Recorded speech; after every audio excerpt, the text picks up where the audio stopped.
টলিউডের জনপ্রিয় অভিনেতা রাহুল অরুণোদয় বন্দ্যোপাধ্যায়ের আকস্মিক মৃত্যুর খবরে যখন গোটা বাংলা বিনোদন জগতে স্তব্ধ, তখনই ফাঁস হয়েছে আরো এক হৃদয় বিদারক তথ্য।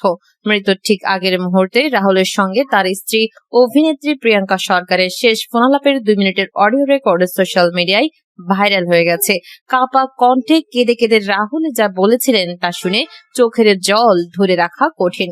29 মার্চ বিকেলে দীঘা সংলগ্ন ওড়িশার তালসারি সমুদ্র সৈকতে ভোলে বাবা পার কারেগা সিরিয়ালের শুটিং চলাকালীন এই মর্মান্তিক দুর্ঘটনা ঘটে। শুটিং এর বিরতিতে রাহুল সমুদ্রের দিকে একা চলে যান। প্রত্যক্ষদর্শীদের বর্ণনা অনুসারে হঠাৎ শক্তিশালী ঢেউয়ে তিনি তলিয়ে যান। শুটিং ইউনিটের টেকনিশিয়ানরা চিৎকার করে উঠলে তাকে উদ্ধার করে দীঘা হাসপাতালে নিয়ে যাওয়া হয়। সন্ধ্যা 6:10 চিকিৎসকরা তাকে মৃত ঘোষণা করেন। বয়স হয়েছিল মাত্র 43 বছর। কিন্তু মৃত্যু ঠিক আগের সেই কয়েক মিনিটে রাহুলের ফোনটা বেজে উঠেছিল প্রিয়াঙ্কার কাছে। রেকর্ডিং এ শোনা যায় রাহুলের গলা ভারী কাঁপছে। তিনি বলছেন, প্রিয়া, আমি এখানে সমুদ্রের ধারে, খুব সুন্দর লাগছে, কিন্তু ঢেউগুলো খুব জোরে। তুমি চিন্তা করো না, সহজকে বলো বাবা ঠিক আছে। তারপরে কণ্ঠস্বর আরো অস্পষ্ট হয়ে আসে, আমি তোমাদের খুব ভালোবাসি, সব ঠিক হয়ে যাবে। এই কথাগুলো বলতে বলতে হঠাৎ শব্দ হয় ঢেউয়ের, আর তারপর লাইন কেটে যায়। মাত্র 2 মিনিটের এই কলই ছিল রাহুলের শেষ কথা। প্রিয়াঙ্কা সরকার তখন কলকাতায় ছিলেন। খবর পেয়ে তিনি প্রথমে ছুটে যান রাহুলের মায়ের কাছে পাটুলির বাড়িতে, পরে দীঘায় যান। আর সকালে ইনস্টাগ্রামে তিনি প্রথম আনুষ্ঠানিক বার্তা দিয়েছেন। লিখেছেন, আমাদের জন্য এটা গভীর শোক ও কঠিন সময়। একটা বাচ্চা আছে, একজন মা আছে, পরিবার আছে। আমরা সবাই মিলে এই ক্ষতি সামলানোর চেষ্টা করছি। অনুগ্রহ করে আমাদের স্পেস ও প্রাইভেসি দিন। মিডিয়া ও সকলের কাছে অনুরোধ, আমাদের সীমানা সম্মান করুন, অনধিকার প্রবেশ না করুন, শান্তিতে শোক করার মর্যাদা আমাদের দিন। রাহুল ও প্রিয়াঙ্কার সম্পর্ক ছিল অনেকটা সিনেমার গল্পের মতো। 2008 সালে রাজ চক্রবর্তীর চিরদিনে তুমি যে আমার ছবিতে একসঙ্গে অভিনয় করতে গিয়ে তাদের প্রেম শুরু হয়। 2010 সালে বিয়ে, একটি ছেলে সহজের জন্ম। কিন্তু 2017 সাল থেকে সম্পর্কে টানাপোড়েন শুরু হয়। আলাদা থাকতে শুরু করেন। পরে ছেলের ভবিষ্যতের কথা ভেবে 2023 সালে তারা আবার মিলিত হয়েছিলেন। ভ্যালেন্টাইন্স ডেতে রাহুল নিজে স্ত্রী ছেলের সঙ্গে একটি ছবি শেয়ার করে লিখেছিলেন সুখের কথা। সেই ছবিটিও এখন ভাইরাল।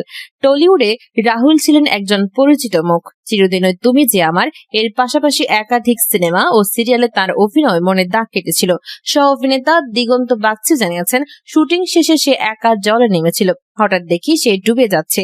আমরা সবাই মিলে টেনে তুলি, কিন্তু শুটিং এর শেষ ভিডিওতেও রাহুলকে হাসি মুখে দেখা যাচ্ছে, যা এখন আরো বেশি হৃদয় বিদারক করে তুলেছে। প্রিয়াঙ্কার দেওয়া শেষ ফোন রেকর্ডিং এ রাহুলের সেই শেষ কথাগুলো, তোমাদের ভালোবাসি, সব ঠিক হয়ে যাবে, যেন এক অসমাপ্ত প্রেমের, এক অসমাপ্ত জীবনের শেষ বার্তা। সহজ এখন মাত্র 13 বছরের। বাবার অভাবে সে কিভাবে সামলাবে তা ভাবতে চোখ ভিজে যায়। পরিবার এখন শোকের মধ্যে। পুলিশ তদন্ত চালাচ্ছে। অটোপসি রিপোর্টের অপেক্ষায় সবাই। কিন্তু রাহুলের সেই শেষ 2 মিনিটের কল যেন সবাইকে মনে করিয়ে দিচ্ছে জীবন কত অনিশ্চিত। ভালোবাসার কথাগুলো বলে রাখতে হয় সময় থাকতে। টলিউডের এই ক্ষতি অপূরণীয়। রাহুল ব্যানার্জি, যিনি পর্দায় হাসি ছড়াতেন, বাস্তবে চলে গেলেন চিরতরে। প্রিয়াঙ্কা সহজ পরিবারের প্রতি সমবেদনা। তাদের শোকের সময়ে গোটা বাংলা পাশে আছে। শাকিবের রকস্টার সিনেমায় অভিনয় করবেন গায়ক পান্থ কানাই। ঈদে মুক্তি পাওয়া শাকিব খানের সিনেমা প্রিন্স ঝড় তুলেছে। ইতোমধ্যে এই সিনেমাটি প্রেক্ষাগৃহে দাপট দেখাচ্ছেন মুক্তির প্রথম দিন থেকেই। সামাজিক মাধ্যমে সিনেমা প্রেমী দর্শকদের মধ্যে ব্যাপক উন্মাদনা ও আলোচনাও দেখা গেছে। তবে প্রিন্স নিয়ে আলোচনার রেশ কাটতে না কাটতে শাকিব খান নতুন এক চমক দিয়েছেন তার ভক্ত অনুরাগীদের। রকস্টার সিনেমার ফার্স্ট লুক সামাজিক মাধ্যমে প্রচারের পরে ভক্ত অনুরাগীদের শুভেচ্ছায় ভাসছেন তিনি। এবার সে সিনেমায় জনপ্রিয় এক সঙ্গীত শিল্পীর যুক্ত হওয়ার ঘোষণা দেওয়ায় বাড়তি চমক থাকছে। আগামী ঈদুল আজহায় প্রেক্ষাগৃহে মুক্তির লক্ষ্যে রকস্টার সিনেমায় শাকিব খানের সঙ্গে অভিনয় করতে দেখা যাবে কণ্ঠশিল্পী পান্থ কানাইকে। এমনটি নিশ্চিত হওয়া গেছে একটি ঘনিষ্ঠ সূত্রে। এর আগে মঈন হাসান ধ্রুব পরিচালিত দাহকাল সিনেমাতেও অভিনয় করতে দেখা গিয়েছিল এই গায়ককে। কাজের ধরন ও পর্দায় তার উপস্থিতির যে বড় পরিবর্তন এসেছে গত কয়েক বছরে, তা পুরোপুরি অ্যাকশন মেজাজে। সাম্প্রতিক সময়ে মুক্তি পাওয়া সিনেমাটি তার প্রমাণ। সারা গায়ে ট্যাটু করা, পেছনে লেখা সিনেমার নাম রকস্টার। এছাড়া চুলে জ্যাডল হেয়ার স্টাইল, সঙ্গে কালো নেকলেস পরায় তার রকস্টার লুক পুরোপুরি ফুটে উঠেছে। চোখে কালো সানগ্লাস দিয়ে তিনি পাশে ফিরে তাকিয়ে আছেন। এমন পরিস্থিতিতে রকস্টার সিনেমার এই নতুন লুক শাকিব ভক্তদের মনে আবার নতুন আশার সঞ্চার করেছে।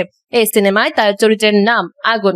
জানা গেছে আজমান রুশো পরিচালিত রকস্টার সিনেমার শুটিং এর মধ্যেই মালয়েশিয়াতে শুরু হয়েছে। এতে শাকিব খানের বিপরীতে দেখা যাবে সাবিলা নূর ও তানজিয়া জামান মিথিলাকে। এছাড়া শাকিবের বাবা মায়ের চরিত্রে অভিনয় করছেন তারেক আনাম খান ও রোজে সিদ্দিকী। উল্লেখ্য রকস্টার সিনেমাটির চিত্রনাট্য লিখেছেন আইমান আসিফ সাদেং, যার ঝুলিতে রয়েছে বনলতা এক্সপ্রেস, উৎসব কাইজার এবং মাইনকার চিপারের মতো আলোচিত কাজ। এই সিনেমাটি প্রযোজনা করছে সান কমিউনিকেশন, যারা এর আগে মনপুরা ও হাওয়ার মতো ব্যবসা সফল ও দর্শক নন্দিত চলচ্চিত্র উপহার দিয়েছে। শাকিব খানকে মেসির সঙ্গে তুলনা, ঠিক কি বলছেন মিশা? শনিবার 28 মার্চ ছিল ঢাকায় চলচ্চিত্রের শীর্ষ নায়ক শাকিব খানের জন্মদিন। বিশেষ এই দিনে সাধারণ ভক্ত থেকে শুরু করে শোবিজ অঙ্গনের সহকর্মীদের ভালোবাসায় সিক্ত হন তিনি। সামাজিক মাধ্যমে ভরে উঠেছে শাকিবকে নিয়ে আবেগ, প্রশংসা আর স্মৃতিচারণা। দীর্ঘদিনের সহ অভিনেতা মিশা সওদাগরও বাদ যাননি এই তালিকায়। তবে তার জন্মদিনের শুভেচ্ছা বার্তায় মিশেছিল এক গভীর উপলব্ধি ও পরামর্শ। শাকিব খানের সঙ্গে শরীর চর্চার একটি ছবি সামাজিক মাধ্যমে শেয়ার করে মিশা সওদাগর তাকে ফুটবল তারকা লিওনেল মেসির সঙ্গে তুলনা করেছেন। তিনি লিখেছেন, একজন মেসির যেমন ভালো কোচিং স্টাফ এবং মাঠে আরো 11 জন যোগ্য খেলোয়াড় দরকার হয় গোল করার জন্য, ঠিক তেমনি একজন নায়কের সাফল্যের জন্য প্রয়োজন দক্ষ পরিচালক, দূরদর্শী প্রযোজক, শক্তিশালী স্ক্রিপ্ট, মানসম্মত চরিত্র এবং দক্ষ সহ অভিনেতা। এই উপাদানগুলোর অভাব থাকলে সব চেষ্টায় বৃথা হতে পারে বলে মনে করেন তিনি। শাকিবের ক্রমাগত নিজেকে ছাড়িয়ে যাওয়ার প্রচেষ্টাকে সম্মান জানিয়ে তিনি এই বিশেষ দিনে তাকে শুভেচ্ছা জানান। ক্যারিয়ারের শুরু থেকেই শাকিব খান ও মিশা সওদাগর জুটি দর্শকদের একের পর এক সুপারহিট সিনেমা উপহার দিয়েছেন। একসময় শাকিবের সিনেমা মানেই খলনায়কের চরিত্রে মিশার উপস্থিত ছিল অনিবার্য। তবে সাম্প্রতিক সময়ে এই জুটিকে পর্দায় আগের মতো নিয়মিত দেখা যাচ্ছে না। এবারের ঈদে মুক্তিপ্রাপ্ত শাকিব খানের প্রিন্স সিনেমাতেও নেই মিশা সওদাগর। এই সিনেমায় খল চরিত্রে অভিনয় করেছেন বলিউডের বাঙালি অভিনেতা দিবেন্দু ভট্টাচার্য। সিনেমাটি মুক্তির পর গল্প ও নির্মাণ নিয়ে দর্শকদের মাঝে মিশ্র প্রতিক্রিয়া দেখা দিয়েছে এবং অনেকে শাকিবের এই নতুন কাজ নিয়ে সমালোচনাও করছেন। ধারণা করা হচ্ছে ইন্ডাস্ট্রির বর্তমানে শূন্যতা ও সিনেমার মান বিবেচনা করে হয়তো শাকিবকে ভালো সহকর্মী ও কারিগরি সহায়তার গুরুত্ব মনে করে দিয়েছেন মিশা। সবশেষ শাকিব ও মিশা সওদাগরকে একসঙ্গে দেখা গিয়েছিল মেহেদী হাসান হৃদয়ের বরবাদ সিনেমায়। গত বছর রোজার ঈদে মুক্তি পাওয়া এই সিনেমায় তারা প্রথাগত নায়ক ভিলেন হিসেবে নয়, বরং পর্দা ভাগ করেছিলেন বাবা ছেলের ভূমিকায়। বর্তমান সময়ে ভালো মানের সিনেমার জন্য একটি শক্তিশালী দলগত প্রচেষ্টার যে কোনো বিকল্প নেই মিশার এই শুভেচ্ছা বার্তায় সেই ইঙ্গিতই ফুটে উঠেছে।